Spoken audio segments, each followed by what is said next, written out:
Bom, vamos começar então. Prazer, obrigada a todos pela presença. É um prazer recebê-los aqui hoje para essa discussão. Essa é a primeira sessão de uma série de webinars, serão 6 ao todo, organizados pela ONU, Organização Nacional de Saúde, em parceria com a APA,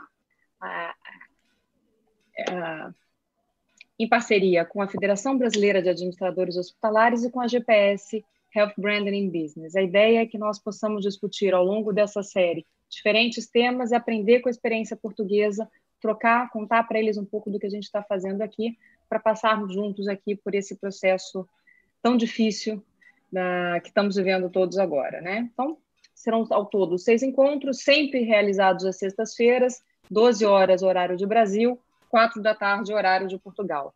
Hoje, para esse primeiro encontro com a gente, temos o Dr. Fábio Gastal, vice-presidente da ONA, Antônio José Pereira, superintendente do Hospital das Clínicas da Faculdade de Medicina da USP, e, como eu comentei, Alexandre Lourenço, mil perdões, presidente da APA, Associação Portuguesa de Administradores Hospitalares.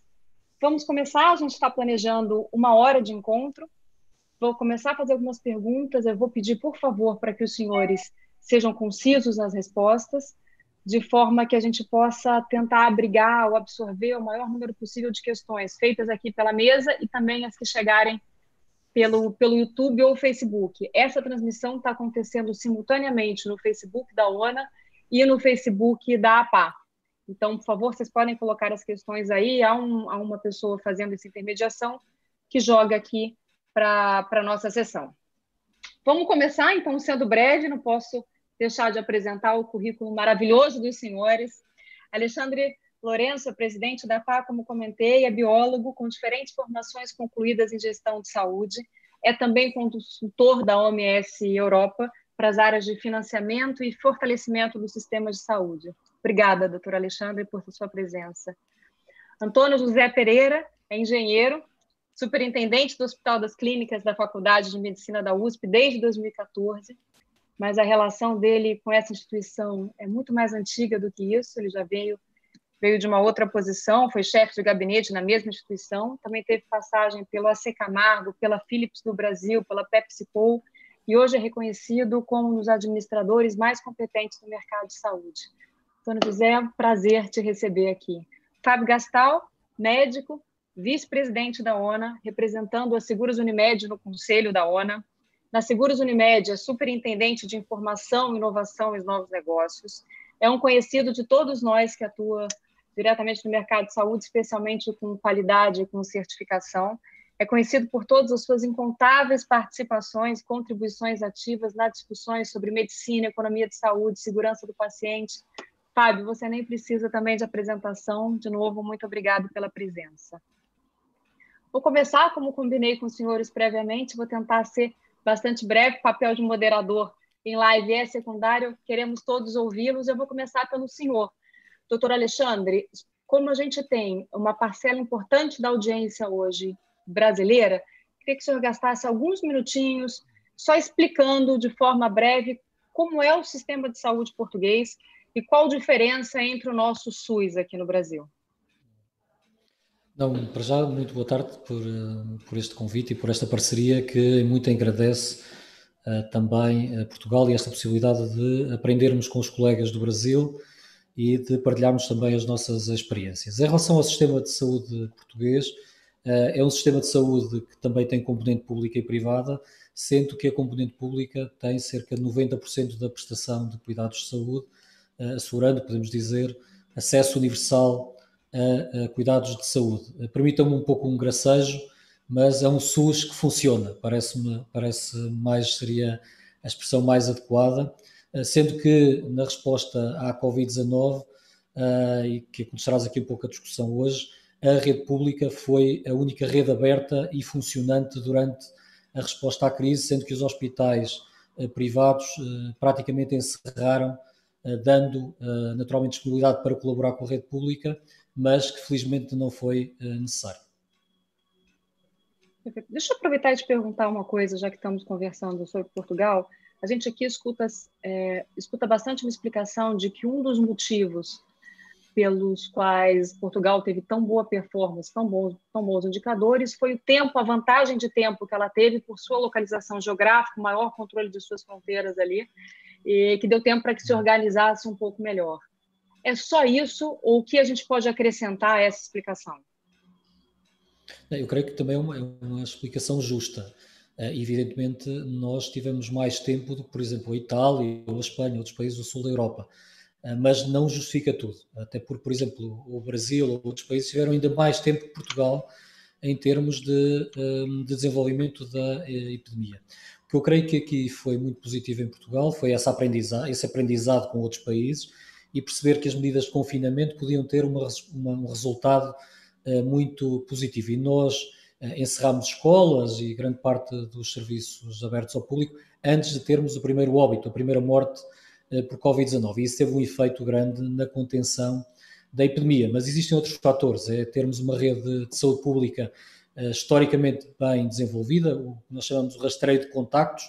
Esta pesquisa de contactos através do primeiro caso de infecção. Nós temos esse sistema já desenvolvido, trabalhamos muito e muita experiência, por exemplo, no ramo da tuberculose ou outras doenças transmissíveis, e essa rede esteve funcionante durante a primeira fase de controle da epidemia, e depois é a capacidade técnica que permite uma rede pública cooperante em que, pelo menos alguns hospitais, têm uma grande capacidade técnica e experiência no controlo de doenças infecciosas e até da nossa aprendizagem que já tivemos com a SARS, que tivemos com o H1N1, tudo isso nos deu muita experiência para conseguirmos ter uma boa resposta na primeira fase de resposta à pandemia. Agora também é importante dar nota, nem tudo foi positivo na resposta portuguesa e teremos tempo para discutir isto, e eu creio que não existe nenhuma resposta perfeita. Teremos todos que aprender e ter a humildade de saber aprender com o que correu mal e aprender com aqueles que fizeram bem. José, a gente usou aí a história portuguesa, a experiência do Alexandre, explicando um pouquinho para entender como é que é o sistema de saúde em Portugal. Você, à frente de uma instituição do tamanho do HC, de algum jeito representa praticamente em que momento estamos da curva da pandemia em São Paulo. Eu queria saber se essa relação é verdadeira, como é que você sente? Traz um pouco dos números do HC para a gente entender essa representação. Bom dia a todos. Bom dia, prazer estar com vocês novamente. O HC é uma instituição que ela tem 2.700 leitos voltados para o Sistema Único de Saúde. Aí, fazendo apenas um detalhe, eu sou um defensor do Sistema Único de Saúde e eu acredito que o Brasil ele está ainda, tendo as devidas proporções, trabalhando muito bem esta pandemia e se deve-se ao Sistema Único de Saúde.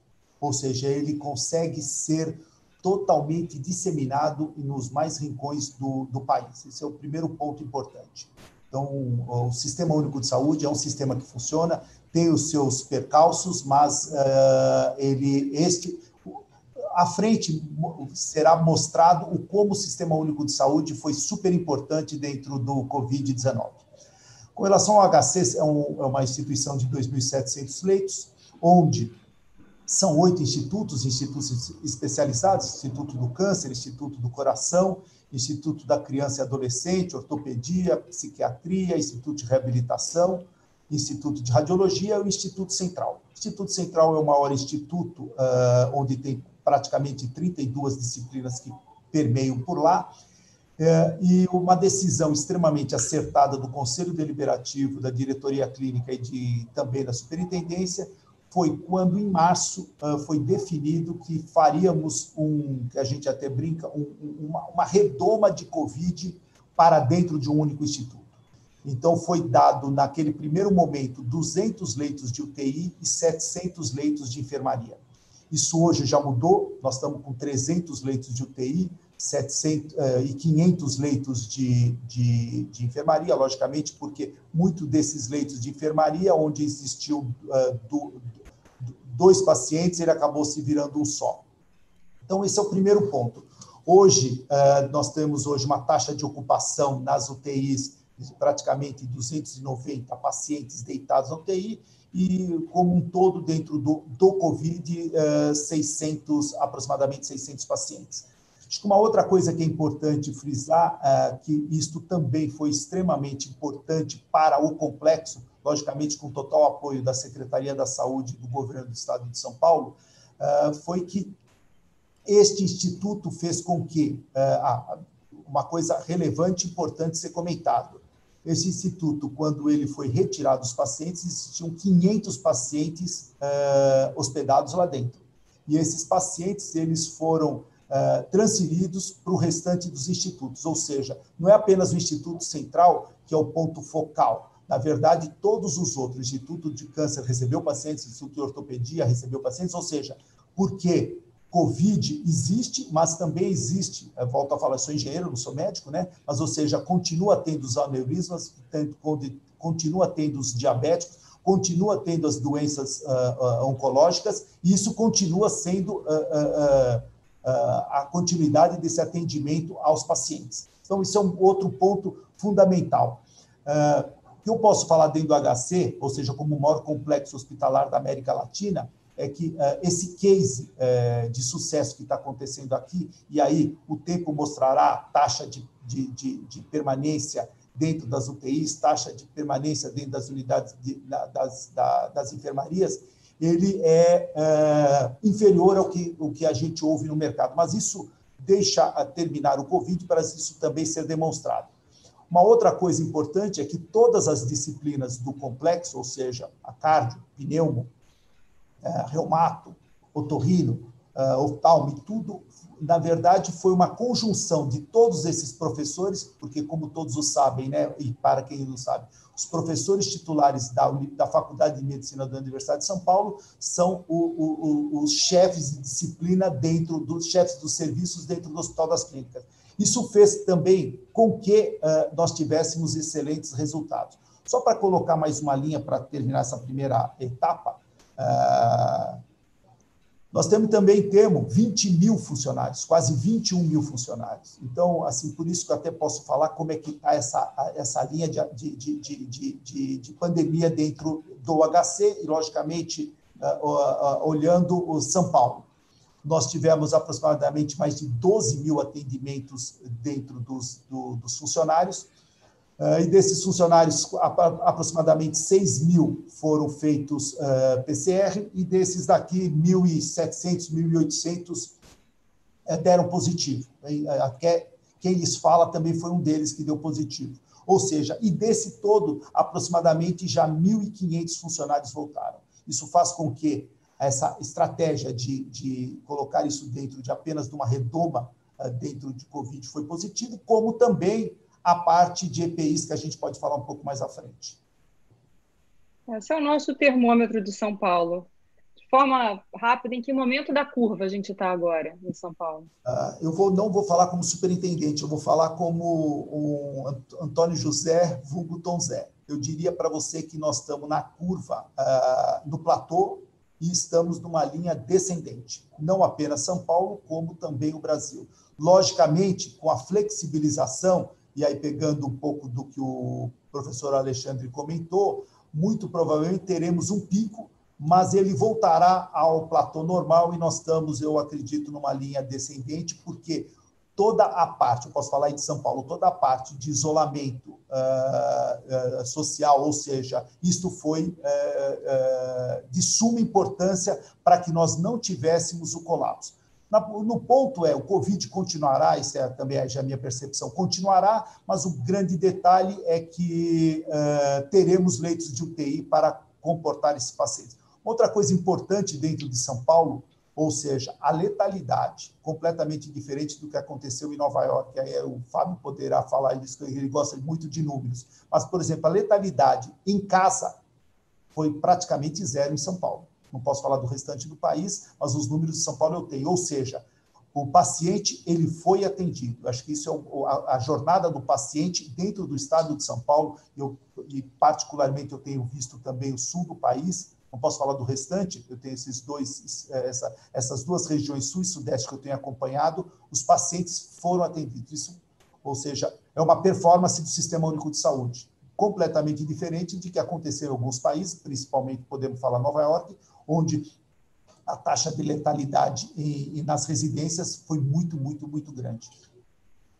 Perfeito. Eu vou aproveitar então, Fábio, porque tanto pelo Unimed Seguros como pela ONA, talvez possa completar um pouco dessa primeira parte, Fábio, com uma visão um pouco mais nacional. Então, tivemos Portugal, tivemos São Paulo. Como que está a situação nos demais estados comparativamente, tendo essa diferença de São Paulo para os outros, e entre eles? O que justifica a tamanha diferença entre as regiões? Primeiro, bom dia, e aí agradecer a honra de estar com vocês, com o Tom Zé, meu grande amigo aí, e com o Alexandre nesse momento. Para nós é uma satisfação. Por outro lado, assim, concordar com essa observação do Tom Zé, os últimos dados permitem a gente perceber que provavelmente nós estamos entrando no platô, e eu acho importante destacar e reconhecer o mérito do estado de São Paulo, porque o Álamo não caiu.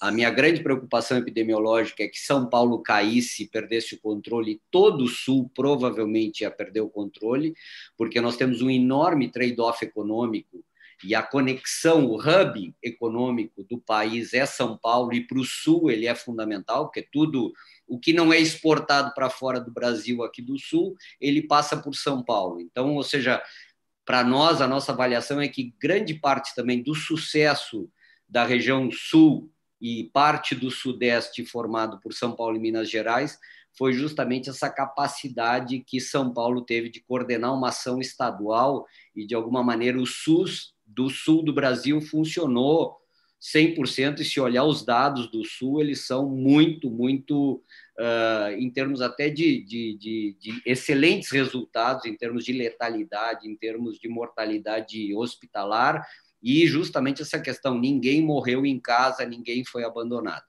A questão toda que se coloca é que o Brasil é muito desigual, são 27 estados que são quase países em termos de tamanho, e essa situação, infelizmente, nas regiões mais carentes do país, que é o Norte e o Nordeste, onde a presença federal era fundamental, do SUS nacional dando apoio a esses estados onde o SUS é mais frágil, onde a estrutura hospitalar tem maiores dificuldades, é que justamente faltou essa preparação e essa capacidade, e aí nós tivemos o colapso em algumas regiões. Ou seja, infelizmente no Sudeste nós tivemos aí o problema do Rio de Janeiro, que aí é justamente o grande problema da coordenação, porque nós temos uma rede federal muito forte no Rio de Janeiro, e ao ter uma dificuldade de coordenação das ações do Ministério da Saúde, a capacidade de integrar a rede federal com a rede estadual e com a rede municipal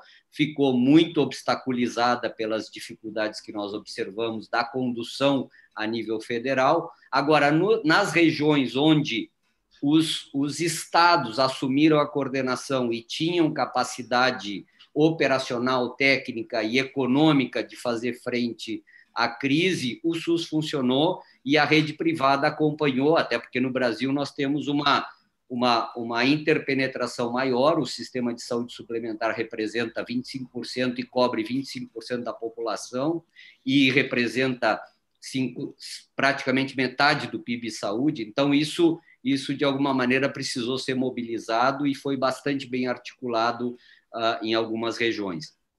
Tem algumas situações em que nós tivemos uma presença muito forte das capitais de estado.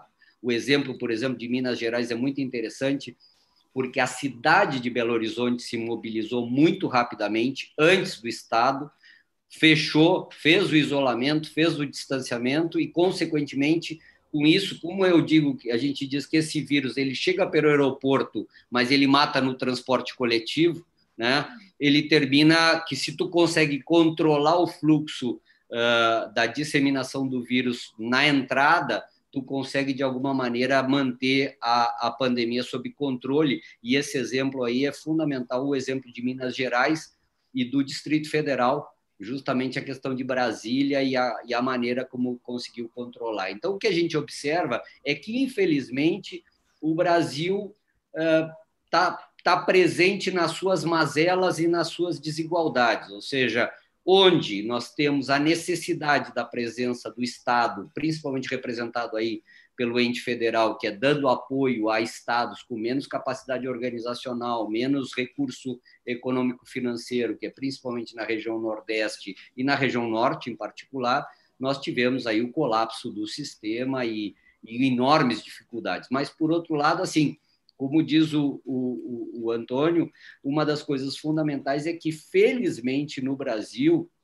se nós conseguirmos realmente confirmar essa situação de platô e de achatamento da curva na grande metrópole, no grande estado, em termos populacionais, porque se nós olharmos o Brasil, Minas, São Paulo e o Sul mantiveram sob controle, nós estamos falando aí de praticamente 70% da população. O Centro-Oeste é um vazio demográfico, né? Então, tu tem a situação bastante bem controlada por conta dessa situação de dispersão populacional pelo vazio e pelo controle que as capitais de estado fizeram.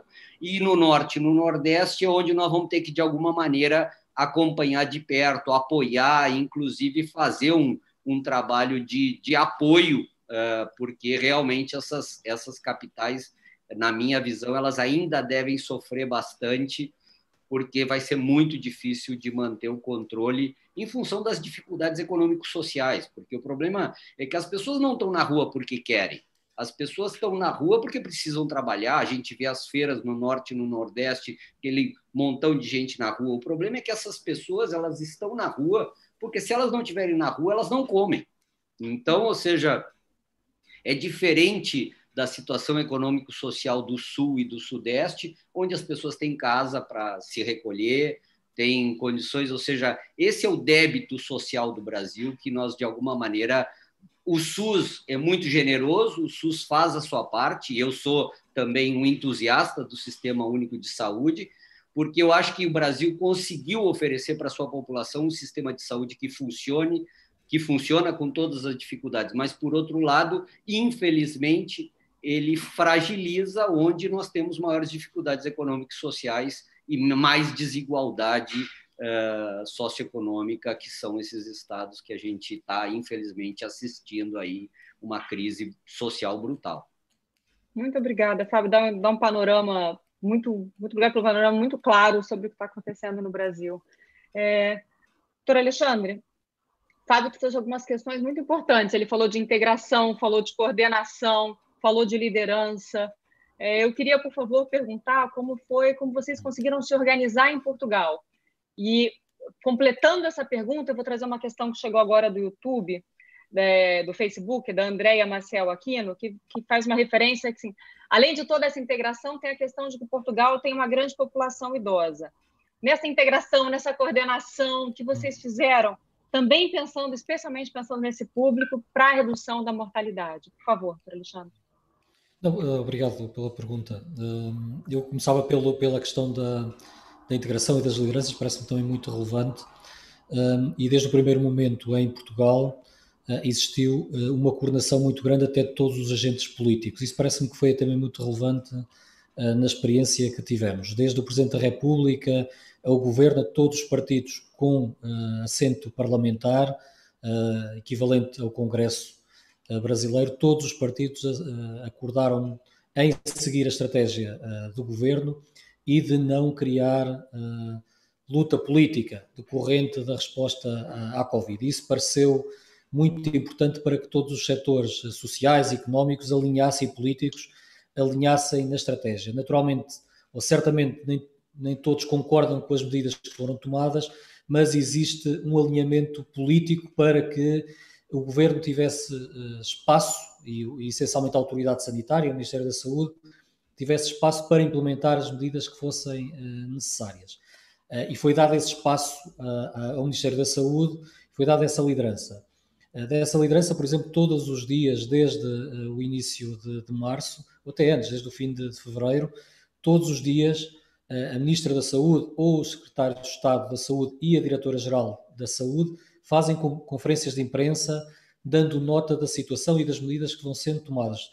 Isto parece um pouco até esgotante, para mim também, confesso que é esgotante, mas diariamente, por volta da 1 da tarde, em Lisboa, fazem conferências de imprensa e estão abertos às perguntas dos jornalistas.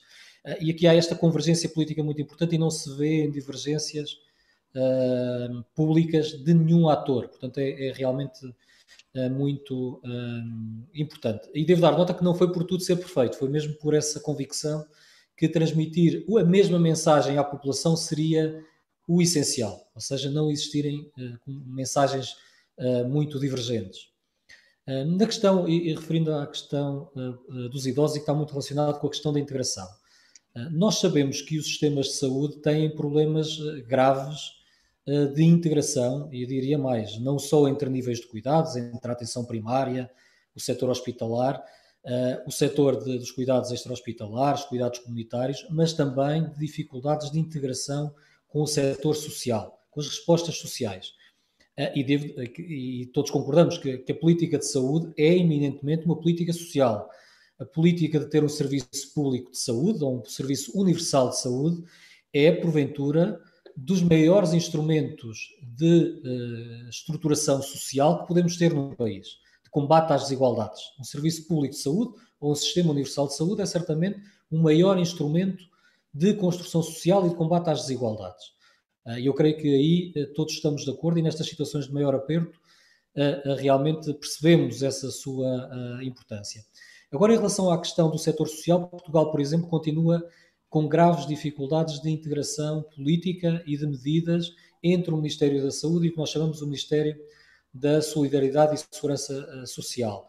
Aliás, o financiamento para o que nós chamamos os lares da terceira idade, para idosos, quer institucionais, quer de apoio domiciliário, são feitos por outra via, pelo Ministério da Solidariedade Social.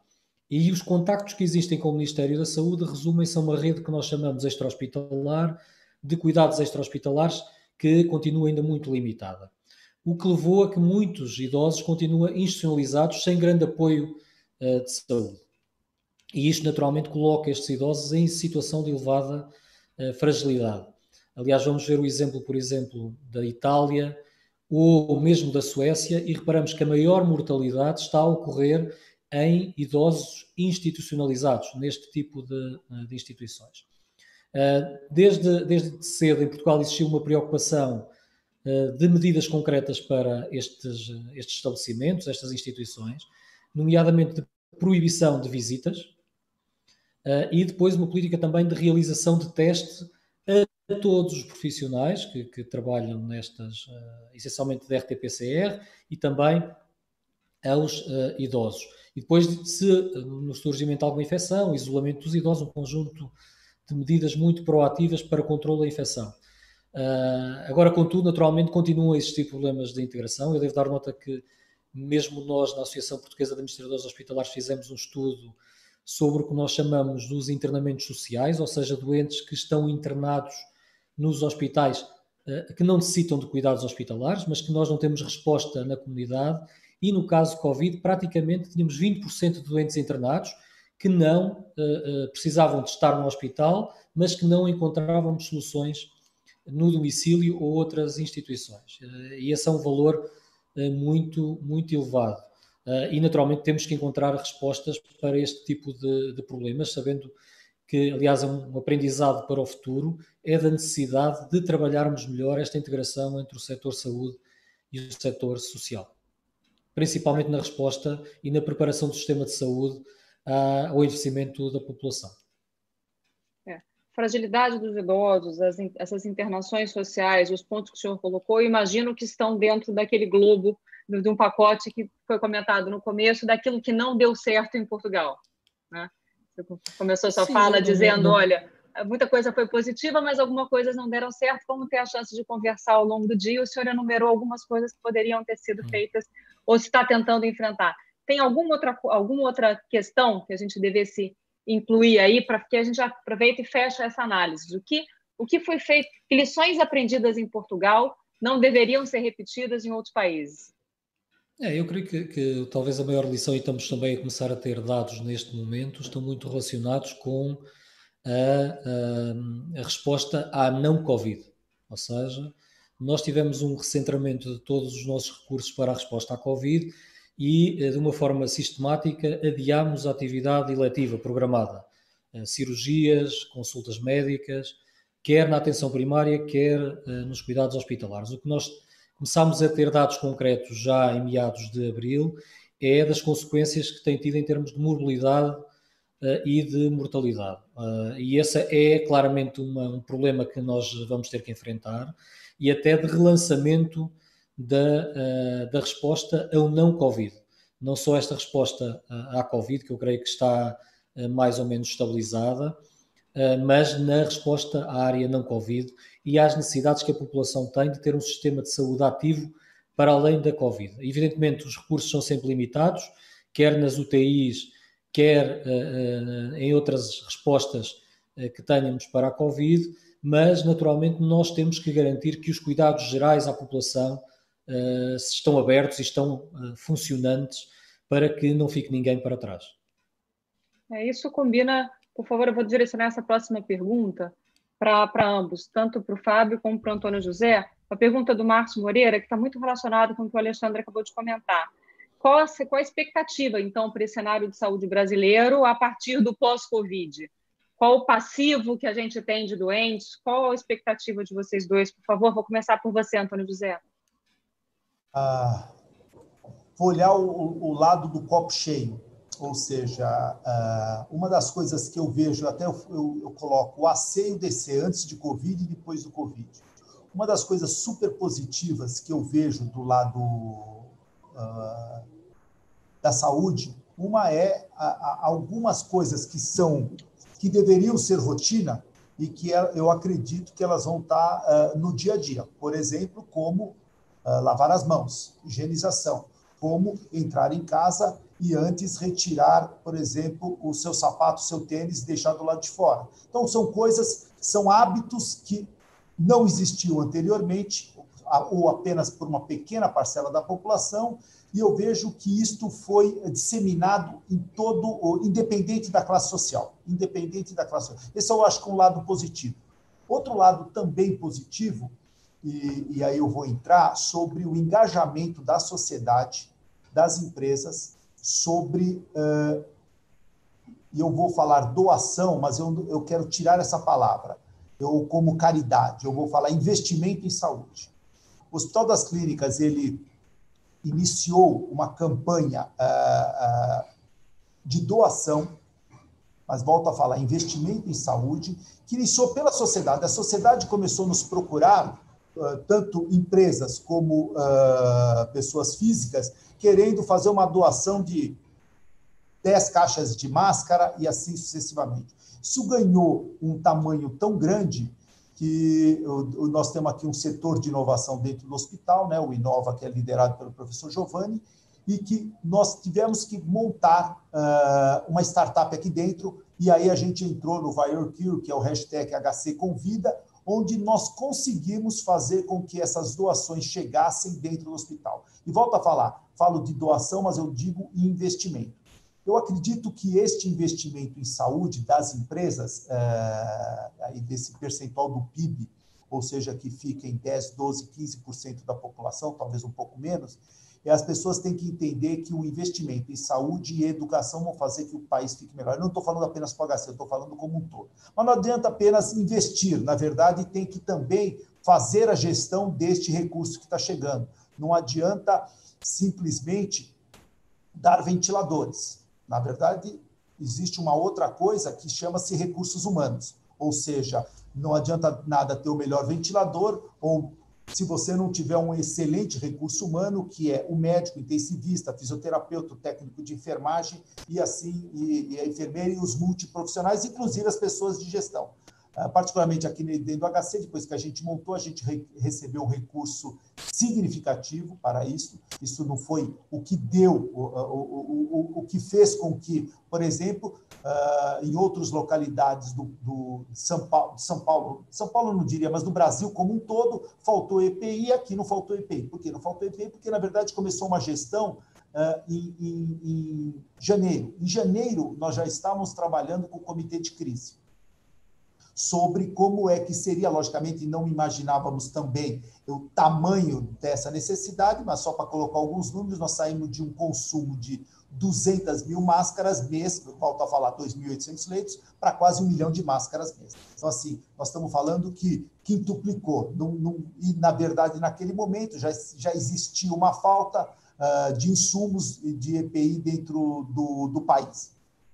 Então, este é um lado positivo do engajamento da sociedade, e eu vejo que isso tem uma perenidade. As pessoas têm que investir em saúde e investir em educação para ter um país melhor. E, sendo até repetitivo, não adianta apenas dinheiro. O dinheiro é bom, mas, entretanto, precisa ter gestão como um todo. Acho que esse é o grande legado que a gente deixa, porque que em alguns locais, e não é apenas o HC, se você for ver Pelotas, se você for ver Ribeirão Preto, se você for ver, por exemplo, Favela Paraisópolis, em São Paulo, onde é um case de sucesso. Ou seja,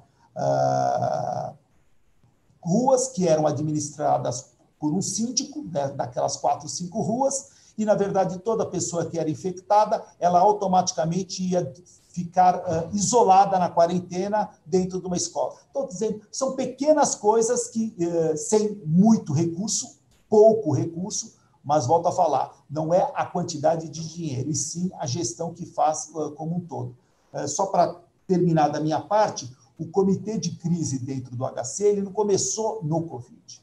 Ele começou quando nós tivemos, por exemplo, o incêndio da América Latina, onde de uma hora para outra vieram 30 ou algum, eu não sei o número exato, de bombeiros para cá. Da noite para o dia, você teve que recepcionar a greve dos caminhoneiros, ou seja, parou o Brasil, parou os hospitais, porque, na verdade, não tinha oxigênio, não tinha, ou seja, nós conseguimos, sim.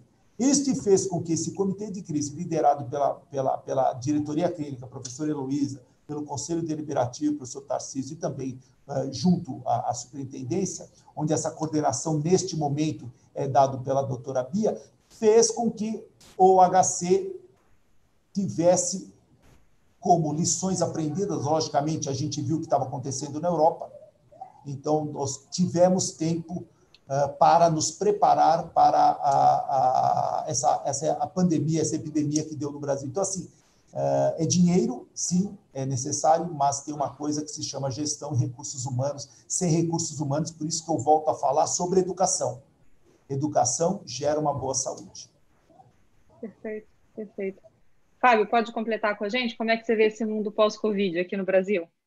Eu pessoalmente, é aquela coisa que nós na Seguros a gente fala, o Elton, nosso presidente, comenta que nós somos seguidores do Suassuna, né? Nós somos realistas com esperança, né? Então, ou seja, nós entendemos que com toda a complexidade, lógico que ainda tem novos capítulos por vir, né? Uma das coisas que nós não sabemos é que, se por um lado tu tem aí uma retração da medicina eletiva, da demanda, e isso diminuiu a pressão financeira sobre os planos de saúde, a gente está vendo a possibilidade de vir um tsunami de demanda pós-pandemia, né? Ou seja, uma série de coisas que ficaram represadas, elas podem vir a pressionar significativamente. Por outro lado, o setor hospitalar privado está muito pressionado pela brutal queda de demanda que ocorreu justamente com a preocupação das pessoas de não sair de casa,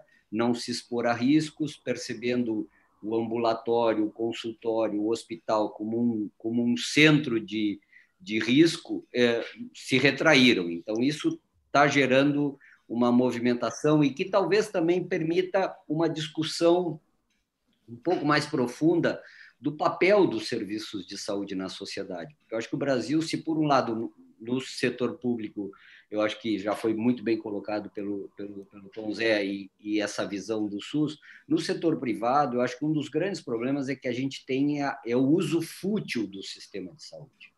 É o uso desnecessário, a exposição às pessoas a excesso de procedimentos, a excesso de exposição à intervenção em saúde, né? Infelizmente, na saúde suplementar no Brasil, pela história que ela construiu ao longo dos 50 anos 60 que ela tem, ela de alguma maneira ela transformou a saúde como um bem de consumo para o brasileiro que de alguma maneira está empregado, tem uma empresa que contrata. Então isso gerou uma distorção do processo, onde na verdade o brasileiro que tem um plano de saúde ele consome serviço de saúde muitas vezes até sem realmente ter necessidade. Essa talvez seja uma discussão e um aprendizado que seria muito importante para nós, inclusive, rediscutirmos o papel e talvez até integrar melhor o serviço o SUS com o serviço privado. Por outro lado, eu acho que tem uma evolução transformadora na questão da revolução digital. Eu acho que uma das coisas fantásticas que se fez agora com a crise da Covid é justamente a questão da transformação digital no setor de saúde e a velocidade com que isso se deu e a capacidade de resposta. A outra coisa também que é importantíssima, e eu acho que diz respeito a essa questão do compromisso social e da educação da comunidade para dar respostas inteligentes a situações complexas. Eu vou dar um caso muito interessante aqui do Rio Grande do Sul. O Rio Grande do Sul é um estado com enormes limitações orçamentárias, com um problema fiscal gravíssimo. Então, uma das questões que se colocou é o seguinte: olha, nós não vamos ter dinheiro para comprar respirador. Então, nós temos que arrumar os respiradores que tem em toda a rede. E de uma hora para outra se conseguiu, primeiro, empresas de tecnologia.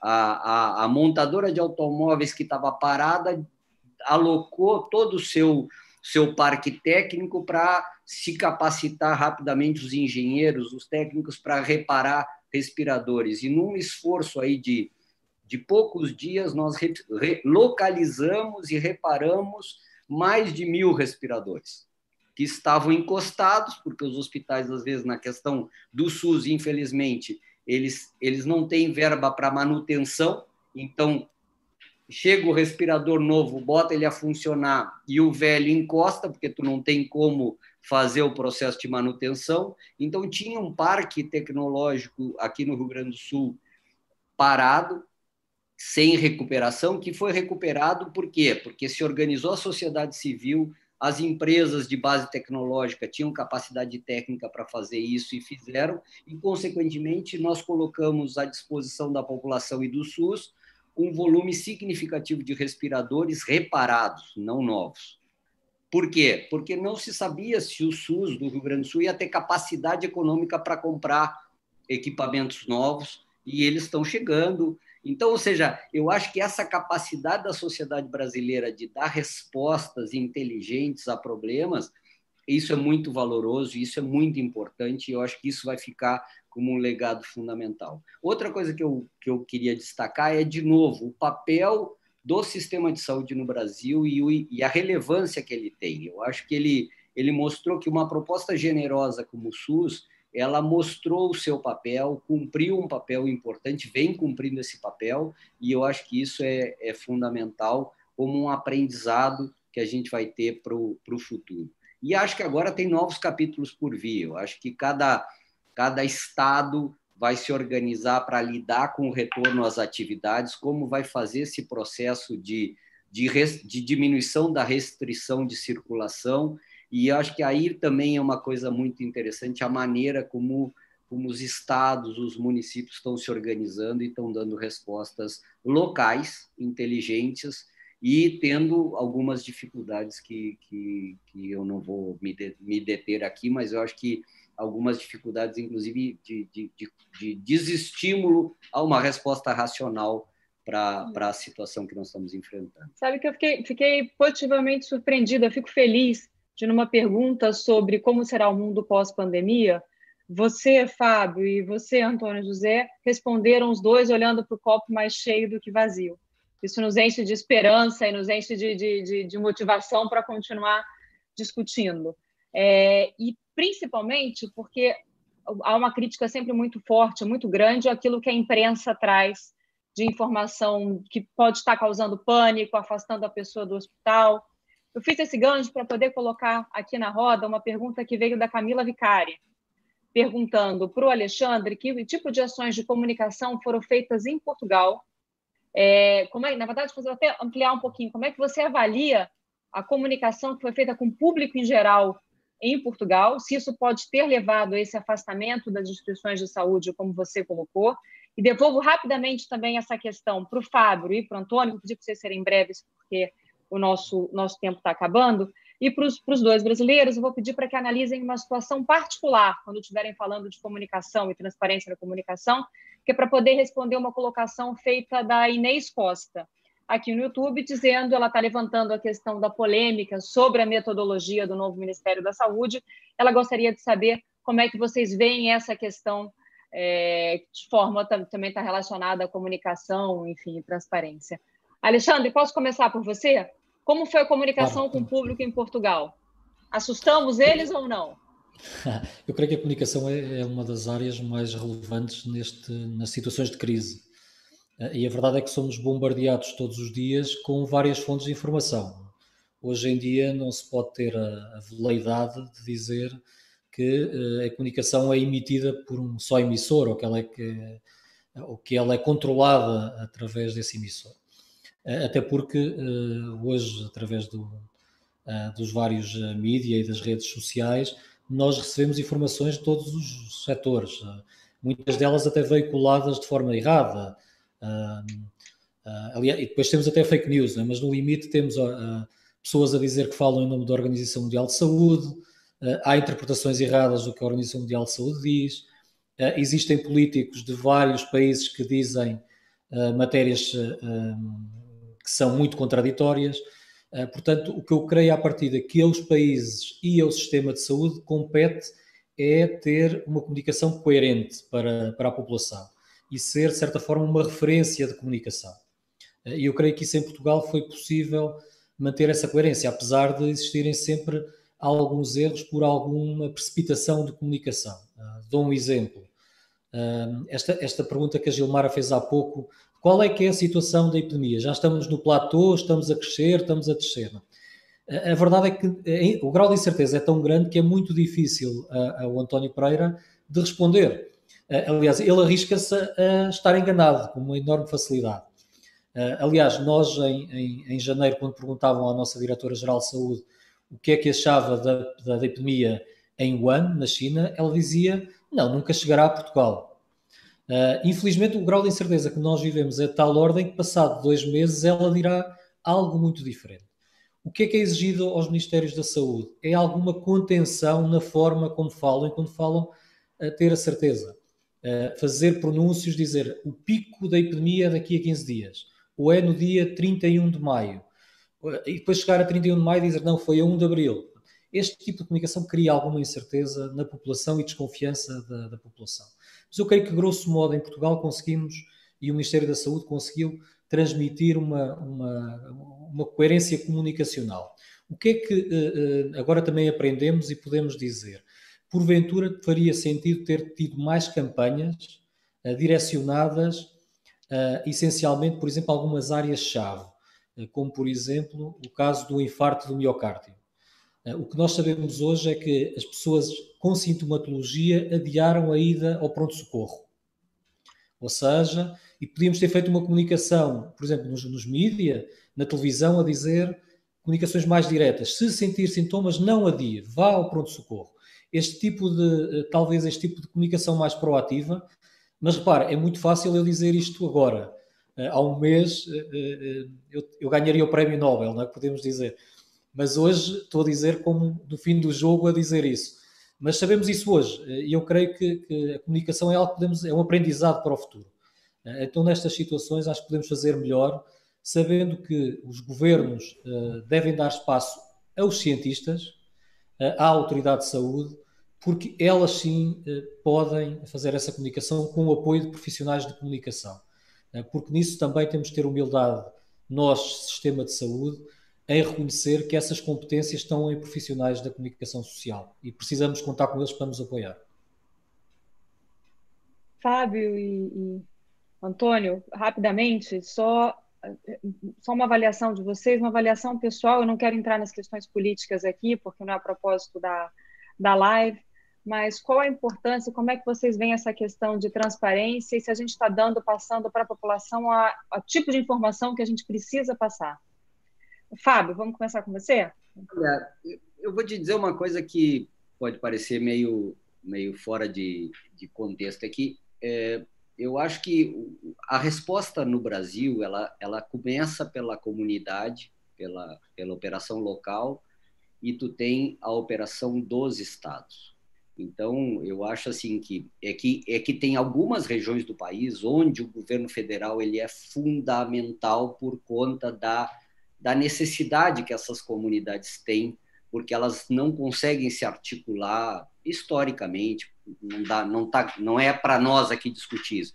Então, ou seja, onde nós temos repertório cultural, social e, em parte, econômico, essas comunidades estão fazendo a sua parte, estão comunicando corretamente. Olha, é só olhar aí a maneira como tem sido conduzido essa crise na região, como eu comentei, na região sul e sudeste do país. Eu acho que está sendo muito bem conduzido o trabalho, com diferenças locais, respeitando a cultura local, mais presença da capital do estado, mais presença do governo estadual, ou seja, cada região e cada estado encaminhando a sua solução.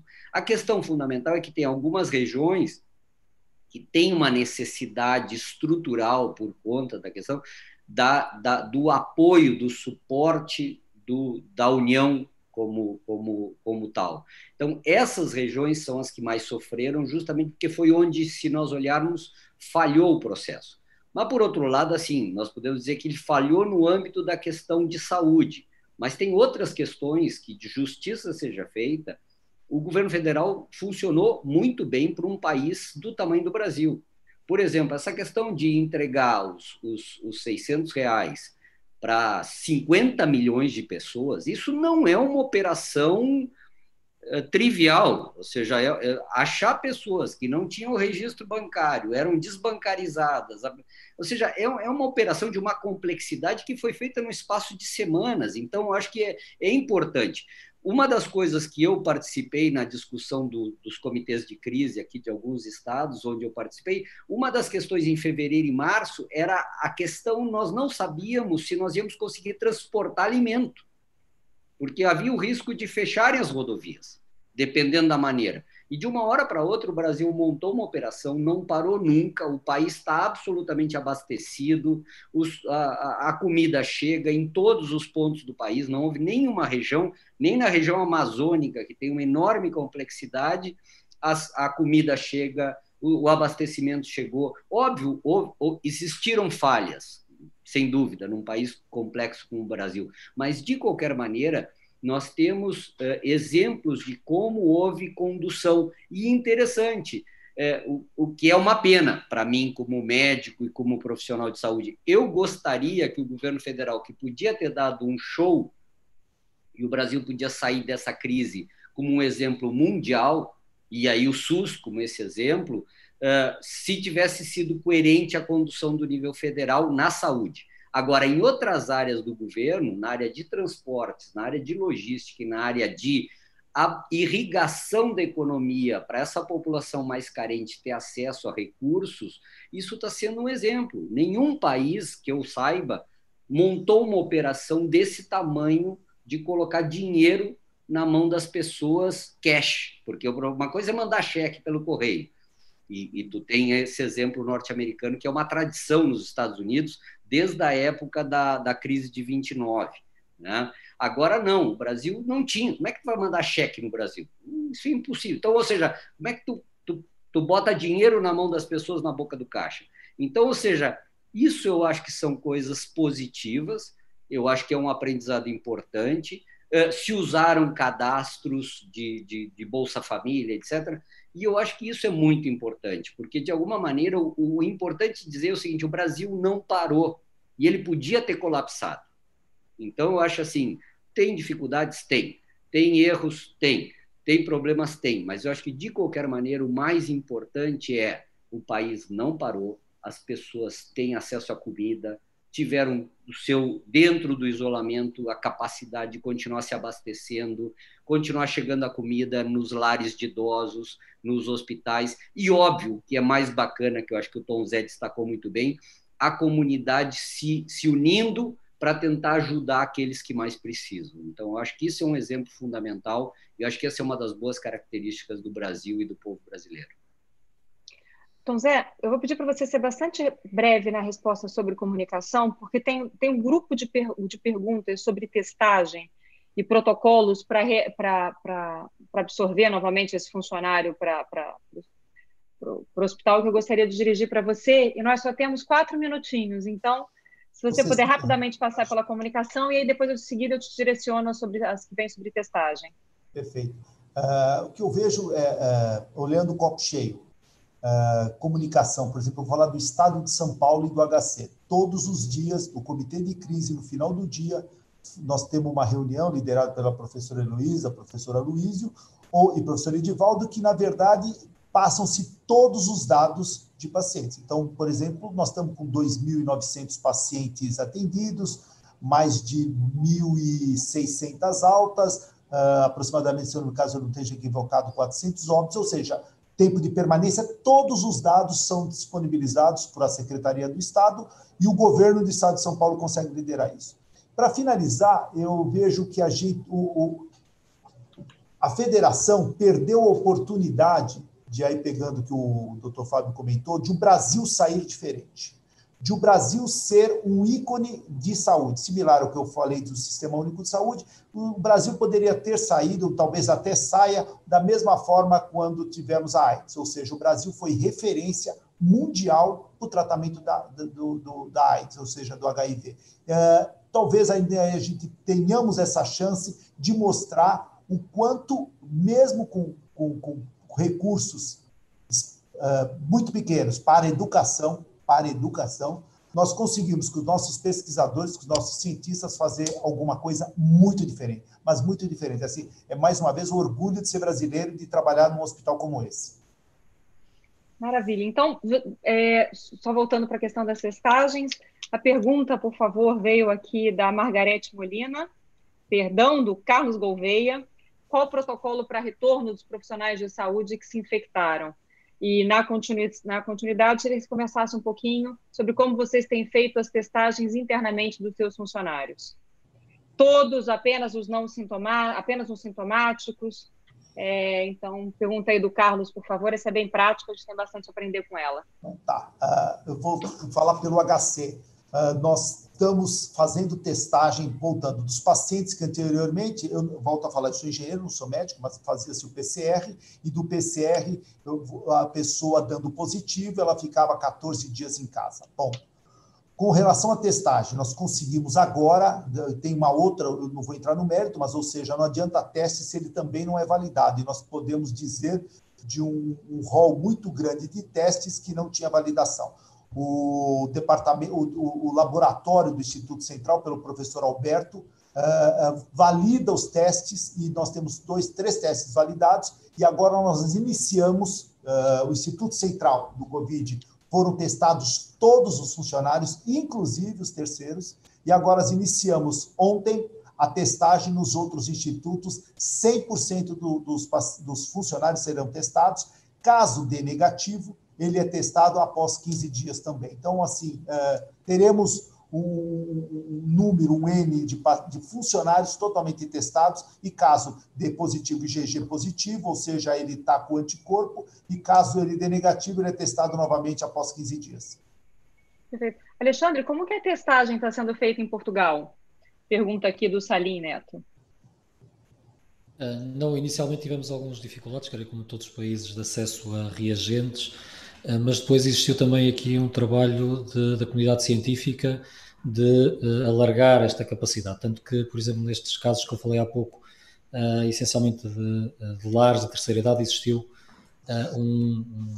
uma política generalizada de testes, mas na prática eu creio que até atualmente temos uma política de teste muito alargada, nomeadamente esta política mais agressiva de rastreio de contactos e de testagem, que aparentemente até nos dá uma ideia que pode existir aqui um crescimento da epidemia. Mas também decorre desta política mais agressiva de detecção de contactos e testagem. Aliás, dentro da política da Organização Mundial de Saúde, que é detecção, teste, isolamento. E isso estamos a ter uma política bastante agressiva. De uma forma genérica, começámos, como todos os países, com os testes de RT-PCR e agora estamos a avançar nos testes aliás, há um estudo também sorológico a decorrer, mas naturalmente com o tempo vamos ter um alargamento, uma generalização também destes estudos serológicos. Agora, cada contacto por sistema sempre fez teste. No caso dos hospitais, qualquer doente que é proposto para cirurgia ou para internação ou para iniciamento de um tratamento crónico tem que fazer sempre teste antes de qualquer contacto com o hospital ou de alguma internação. Portanto, há aqui uma política muito agressiva de disponibilização de teste, evitando até que, do ponto de vista dos hospitais e dos centros de saúde, sejam eles uns vetores também de transmissão. Perfeito. A gente vai agora, nosso tempo, infelizmente, como acabou, vamos para a sua mensagem final. E eu quero, por favor, antes de tudo, agradecer, mas eu gostaria que nas suas mensagens finais você acrescentasse, contasse para a gente um pouco do que a APA está fazendo hoje fora de Portugal, em Portugal e principalmente fora, aqui para ajudar as iniciativas, ajudar outros países, compartilhando experiência. Então, se você puder encerrar a sua fala contando um pouco sobre o trabalho da APA. Obrigado, Gilmar. O nosso trabalho tem sido muito de disseminação também e de partilha de boas práticas, aliás, com esta iniciativa também convosco, que é um prazer, e a outra também tem sido em colaboração para países de expressão portuguesa africanos, que creio que existe também aqui um papel importante, quer de Portugal e do Brasil, de partilhar boas experiências com os colegas africanos de expressão portuguesa. Outro trabalho que fizemos, que foi logo no início da epidemia, foi disponibilizar logo na terceira semana de março uma ferramenta com uma empresa portuguesa que desenvolvemos, chamada Adapt, que permitiu a adoção pela Organização Mundial de Saúde e o desenvolvimento com a Organização Mundial de Saúde, e que hoje está a ser utilizada em muitos países para planear o número de leitos, o número de leitos em UTI, o número de enfermeiros, de médicos, de assistentes de enfermagem, de profissionais que fazem rastreio de contactos, de profissionais que façam acompanhamento no domicílio. Essa ferramenta de planeamento foi feita para uma primeira fase da epidemia e, como disse, teve disponibilizada logo no final de março para todos os países da Organização Mundial de Saúde. Aliás, está no site da internet da Organização Mundial de Saúde, em português, que é algo às vezes que é raro na Organização Mundial de Saúde, para além de árabe, francês e inglês, naturalmente. Mas também hoje já permite fazer, por exemplo, a previsão de segundas ondas. E isso também nos permite para que os países consigam ter essa capacidade de planeamento e de preparar as respostas de acordo com a dinâmica da epidemia, e isso parece-nos muito importante. Foi uma ferramenta que foi desenvolvida connosco, com esta empresa Glint, uma empresa portuguesa, e depois também com a Organização Mundial de Saúde, e continuamos a trabalhar e dar formação a vários países a nível mundial para a utilização desta ferramenta. Perfeito. Tom Zé, Antônio José, gostei do vulgo Tom Zé, já estou me apropriando dele. Zé, eu queria que você desse a sua palavra final, aproveitando para responder uma questão que foi aqui colocada pela Giovânia. Com sua experiência, que tipo de orientação, para não usar a palavra dica, mas que tipo de orientação você deixa como mensagem final para as lideranças, outras lideranças das instituições de saúde do Brasil? Por favor. O que eu vejo, uma é sempre tentar antever. Eu acredito que muitas vezes as lideranças querem fazer planejamentos a longo prazo e ficam com aquele norte. E, como eu digo, né, você está no barco, de acordo com o vento, você tem que mudar, mas a tua rota ela tem que ser traçada. Particularmente aqui dentro do hospital, com o apoio do Conselho Deliberativo, da diretoria clínica, a gente faz planejamento para um ano. Por exemplo, o que nós planejamos imediatamente teve que ser revisto. E muitas vezes as pessoas ficam também muito focadas naqueles 5, 6 anos. Ok, você tem que ter uma visão de longo prazo, mas você tem que estar mudando a todo momento. E aí, pegando uma frase que eu acho muito interessante, de vez de você chorar, você tem que vender lenços. É isso. Esse é o papel do gestor, é sempre tentar se reinventar e, algumas vezes, para não dizer quase sempre, você não ter medo de alterar o teu curso, entendeu? Opa, ali está dando errado. Como o professor Alexandre comentou, não adianta também só ter engenheiros de obras feitas. Depois que está tudo pronto, opa, eu ia fazer isto, como ele comentou sobre a cirurgia, sobre as consultas eletivas, as consultas ambulatoriais, pegando o gancho do que aconteceu com os pacientes cardíacos. E, na verdade, eu acho que o Brasil teve a chance, o HC teve uma oportunidade também super relevante do aprendizado que aconteceu na Europa, principalmente na Itália, na Espanha e Portugal, e na China um pouco menos, porque as informações não eram muito grandes, muito intensas. Eu acho que é isso, e o gestor tem que estar todo momento ouvindo, e quanto maior a conexão globalizada, e aí não adianta ter apenas um plantel gigante de informações. Informações são uma coisa, conhecimento é uma coisa completamente diferente. Então, se você clicar agora no Google alguma coisa, vai aparecer talvez um monte de algumas informações que não levam a absolutamente nada, e você tem que ter alguém que filtre e daquilo vire conhecimento para você tomar iniciativas. Perfeito, muito obrigada. Fábio, nas suas palavras aqui também finais, eu vou pegar um gancho aqui do Tom Zé, que disse que faz parte, então, do papel da liderança ouvir e ouvir também. E, nesse momento, a ONA, que lidera o mercado de acreditação no país, né, que mais tem serviços acreditados, está ouvindo tudo o que está acontecendo e tirando daí as suas conclusões. Então, você, do Conselho da ONA, o que você diria, quais são as novas diretrizes que provavelmente irão surgir para a ONA, que a ONA passando aí para os seus acreditados, logo após a pandemia? O que deve mudar? Na verdade, assim, eu acho que muita coisa vai ter que ser analisada e pensada nessa questão das repercussões sobre o sistema de saúde e, como eu disse, eu acho que ainda tem novos capítulos pela frente. Eu acho que acho que a gente pode ser otimista, mas ainda tem muito por ouvir, né? Mas acho que duas coisas, pelo menos eu tive a honra de participar do comitê de risco da ONA e, de alguma maneira, fazer discussões sobre como nós íamos nos conduzir.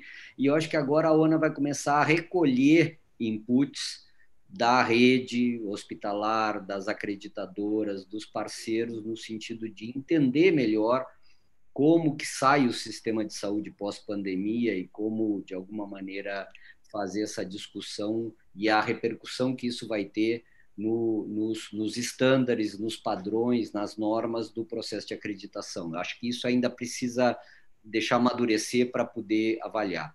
Uma questão que eu acho que é urgente no Brasil e fundamental, e a ONA já está fazendo essa discussão, que é a questão da telemedicina, né? Porque, da mesma forma que, infelizmente, por N motivos, se bloqueou a discussão da telemedicina no Brasil, que é um recurso fundamental para garantir acesso qualificado à população, de uma hora para outra nós tivemos que abrir, e aí veja essa norma que saiu, né, uma norma provisória para fazer frente à pandemia, mas eu acho que esse é um recurso que a sociedade brasileira não vai mais abrir mão. Só que, por outro lado, precisa existir referências em termos de gold standards, de estado da arte, questões de garantias de sigilo, confidencialidade, padronização, protocolo. Então, tem telemedicinas e telemedicinas, não é simplesmente fazer consulta por WhatsApp. Então, ou seja, tem que começar agora a definir, eu acho que a ONA já está trabalhando sobre isso, que é fazer uma discussão inclusive com a academia, com os professores, com as sociedades científicas, para justamente fazer uma discussão de fundamento sobre que telemedicina nós queremos para o Brasil a partir dessa experiência. Eu acho que essa é a primeira grande questão e o primeiro grande aprendizado e o primeiro grande desafio que a ONA vai tomar para si nesse processo, inclusive durante a pandemia, que eu acho que tem que continuar trabalhando e produzindo para o futuro, ainda nesse momento de isolamento, de restrição de circulação, que eu acho que ainda a gente vai ter pelo menos por algum tempo, né? E essa questão do distanciamento, eu acho que cada região do Brasil vai de alguma maneira ir definindo a sua estratégia, porque não dá para pensar o Brasil como um todo, um monolito único, né? O Brasil são múltiplos Brasis, e aí o processo de distanciamento, e nisso a ONA está se organizando, porque provavelmente nós vamos ter atividades começando em algumas regiões, e aí, consequentemente, visitas, acompanhamento, supervisão, e em outras nós vamos estar ainda em lockdown, fechados, ou reativação de surtos que vão estar bloqueados. Então, a ONA está, inclusive, mapeando todo o país para tentar organizar uma estratégia junto com as instituições acreditadoras credenciadas para ter uma racionalidade nesse processo de retomada das atividades que vai começar a acontecer. Então, eu acho que essas são as duas grandes vertentes nesse momento. Óbvio que eu acho que em alguns meses ou em pouco tempo nós vamos ter que analisar as repercussões que essa experiência da pandemia podem trazer para a prática no dia a dia dentro do ambiente hospitalar, dentro do serviço de saúde, essas medidas de higiene pessoal que felizmente estão se consolidando, então a questão de lavagem de mãos, etc., acho que vai ter muito mais eco na população e nos trabalhadores de saúde, desculpe, essas questões do cuidado com a higiene pessoal, e isso acho que é fundamental. Acho que esse talvez seja a maior lição que esse vírus deu para todos nós, que é justamente saber se comportar, a etiqueta da higiene, de lavado de mãos, de higiene pessoal e de distanciamento respeitoso, até porque o brasileiro é muito expansivo, muito carinhoso. Eu acho que vai ser difícil para nós, mas eu acho que a gente tem que aprender Você sabe que eu vou ter que te cortar, mas não é só por causa do tempo, porque a gente avançou 10 minutos. É porque assim você está dando um spoiler das próximas 5 sessões que estão por vir. Mas eu não sabia.